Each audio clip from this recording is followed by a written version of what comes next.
اس تحقیق سے ان لوگوں کو ورزش کی طرف راغب کرنے میں مدد ملے گی جو کہ سستی اور کاہلی کے دلدادہ ہیں۔ اس بارے میں کی گئی گزشتہ تحقیق کے مطابق ورزش کرنے سے ہارٹ اٹیک، شوگر اور کینسر جیسی بیماریوں سے بچا جا سکتا ہے۔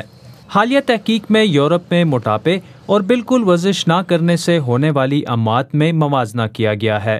اس کے مطابق یورپ میں ہر سال تقریباً 3.5% لوگ موٹاپے کے باعث ہلاک ہوتے ہیں، لیکن اس سے دگنے لوگ بالکل ورزش نہ کرنے کے باعث ہلاک ہوتے ہیں۔ اس تحقیق کا توجہ طلب پہلو یہ ہے کہ روزانہ صرف 20 منٹ چہل قدمی کرنے والوں میں بالکل ورزش نہ کرنے والوں کے مقابلے میں اموات کی شرح کافی کم ہو جاتی ہے۔ صرف ٹریک سوٹس اور جاگرز پہننے سے بات نہیں بنے گی، بلکہ ہلکی پھلکی ورزش بھی کرنی پڑے گی۔ 20 منٹ سے زیادہ ساکت بیٹھنا بھی نقصان دہ ہو سکتا ہے۔ چھوٹی سی جسمانی مشق کے فائدے بہت زیادہ ہیں۔ برطانیہ کے پبلک ہیلتھ ڈپارٹمنٹ نے اس تحقیق کو خوشائن قرار دیتے ہوئے سائیکلنگ کے فروغ کے لیے بجٹ بڑھانے کا فیصلہ کیا ہے۔